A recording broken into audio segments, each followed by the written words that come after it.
Hi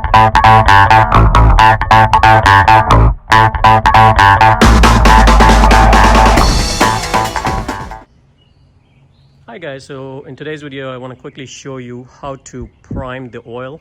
So it is recommended, especially on this N55 engine, and anytime you do oil filter housing assembly, gasket replacement, it is recommended that you do this.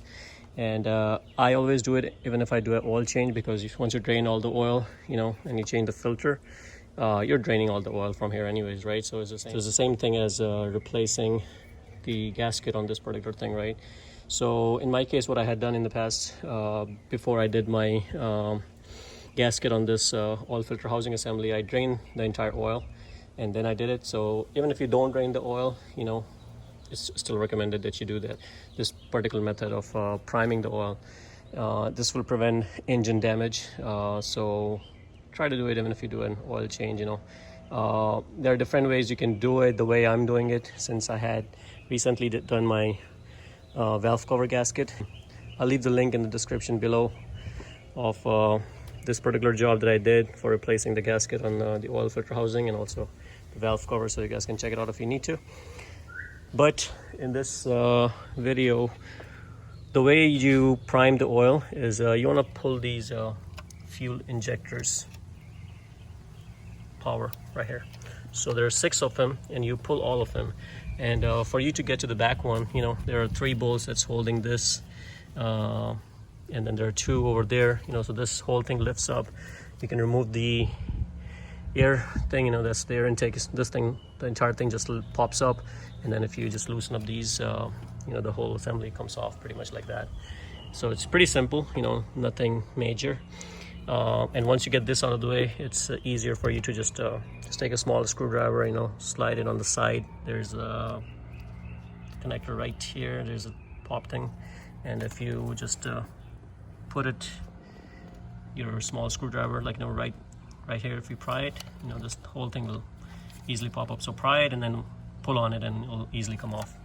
So that's how I got all 6 of them. I just got underneath. The one at the end is kind of hard to get to, but it's not impossible. It's easy. You just have to move everything on this side and then get to it from this side. So not bad at all. So now I have that. So at this point I'm going to go ahead and fill the oil. So what I recommend is, even if you are not doing an oil change, have some oil and pour it right from here. I do that, you don't really have to, because if you're doing this particular method, it's going to pump the oil anyways. But since I'm putting a new filter, I just did an oil change, I'm going to pour some oil right from here and fill up the oil. And then once you fill it up, we're gonna go through the procedure. So I added 5 quarts from here, and then this engine takes 7 quarts with the filter, and I'm putting 2 quarts in, and so far I've put in quite a bit, and I just want to show you guys how much oil goes in. So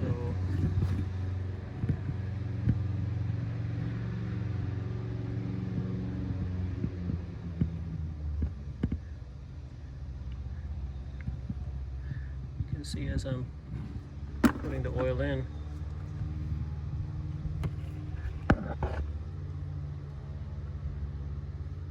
it's going in, and so far I've put more than 1 quart, so I think I'm just gonna dump 2 quart right from here. Is going in the engine anyways, right?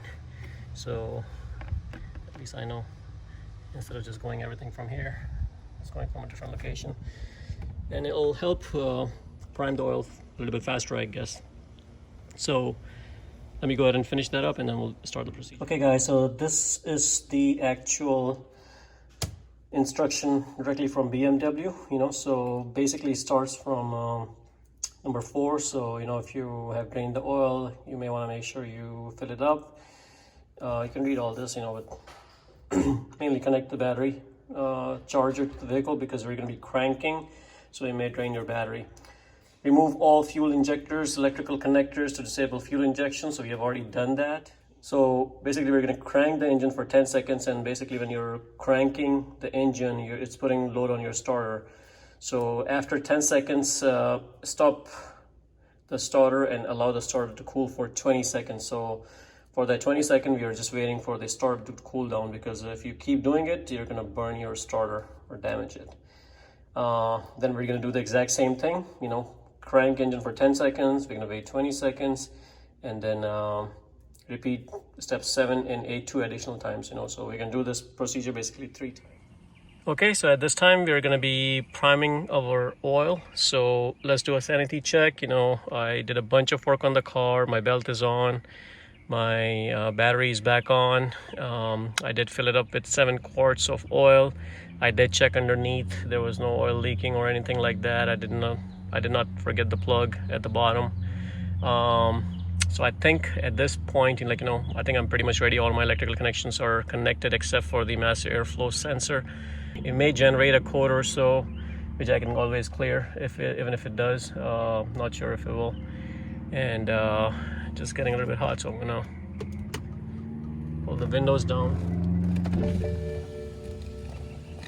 Well, one thing I forgot is to look at this: stop and switch off engine, secure parking brake, please call roadside assistance. So I think since I had a bunch of stuff done on the car, you know, now you see you can turn yellow from red, so that's a good sign.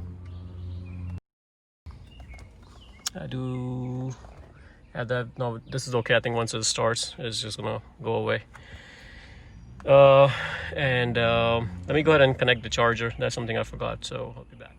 Okay, so now the battery charger is connected, so now we're ready to crank the engine. I'm going to set my timer. So I'm going to start the engine. Push the brake. You have to, otherwise it's not going to crank. And we're going to start.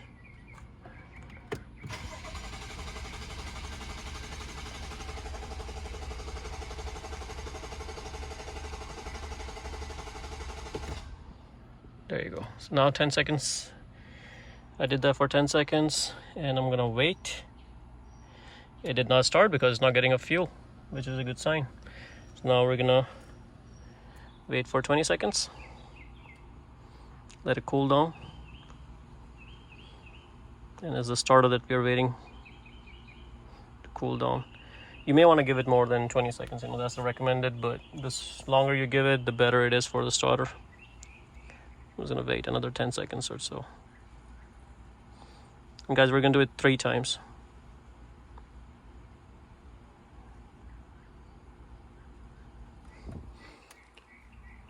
Alright, so now I'm gonna reset it. We did the crank the engine for 10 seconds, and after 10 seconds we did stop the starter and allow the starter to cool for 20 seconds. And now we're gonna repeat step 7 and step 8. Start.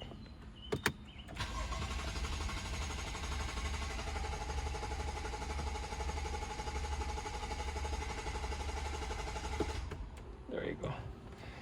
So now we're gonna wait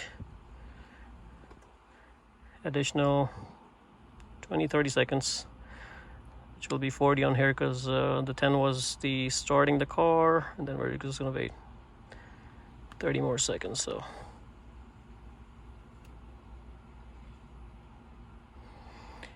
now, just so you guys know, you don't really have to hold on to this start button, you know, you just press the brake, press it once, and then it's going to keep trying to start.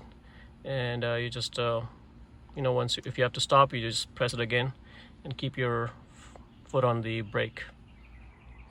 So I think it's been good enough. And now we're gonna try it one more time.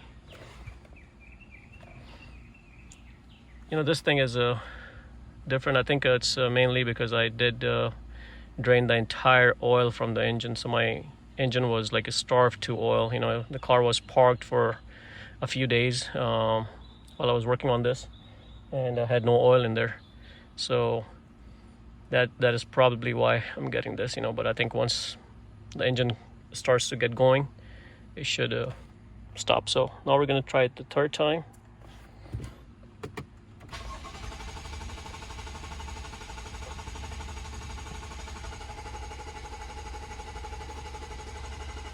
Okay, so now we did it 3 times, and I think that should be enough according to the procedure. And now we're going to install the fuel injectors, connectors, assemble everything, and verify proper engine operation. And another check you can do is you can undo your oil filter housing and see if your filter is filled up with oil. You know, that's another sign. So just want to remove my filter and see what it looks like. It's kind of curious. I can already see oil coming from the side, so which is a good sign. That means it was, you can see, and before I had no oil, so that gives me an indication that, look at this, that it did prime the engine pretty good. Look at this. So that's a very good sign. Okay, so the second way of priming your oil is, in the previous video we disconnected these connectors, you know. So I have all these plugged in now, and I'm going to show you another way that we can prime the oil without removing these connectors. So some of you guys might find it harder to remove all this and you know, do the priming that way, but let me show you. So we need to go on the back side.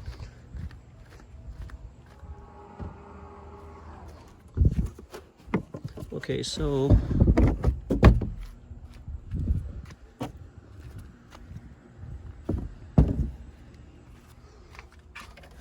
the battery, you see these 2 wires?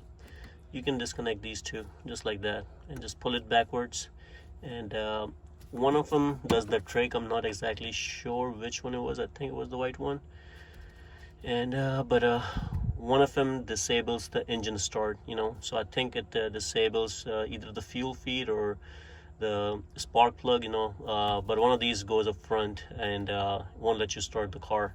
So in fact, I had a case one time, I made a video as well, where I had to change that entire one of these, you know, and I was working on the front side, and I caused a short that my car wasn't starting, so a fuse in there was blown in one of these wires. So I'll leave a link in the description below so you can see in detail, you know, so we'll find out exactly which wire it is, but just disconnect these 2. Don't need to disconnect the negative jumper, of course. Everything is connected except for these 2 wires, and we're going to do the exact same procedure. So the windows down.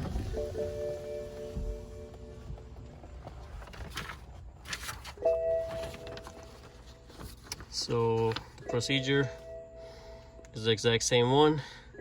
Crank the engine for 10 seconds. After 10 seconds, stop the starter and allow the starter to cool down for 20 seconds. So that's probably why I'm getting all these errors, because I have all those things disconnected. So now we're going to try to start it.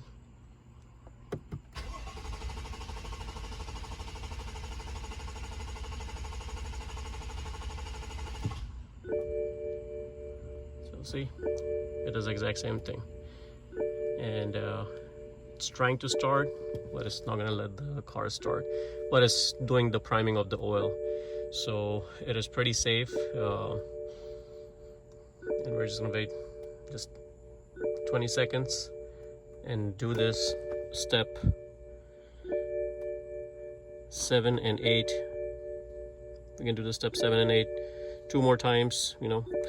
I don't need to do it since I've already done the priming in the previous steps. So, but if you're following this method, you know, you make sure you do step 7 and 8, which is crank the engine for 10 seconds and then wait 20 seconds for the starter to cool down, and make sure you have a battery charger connected, otherwise you're going to drain your battery. So this was another way, guys, without pulling the fuel injectors, and hopefully this video helps you guys. Guys, if you like it, please subscribe to my channel and like the video, and don't forget to check out my F10 playlist. Thank you.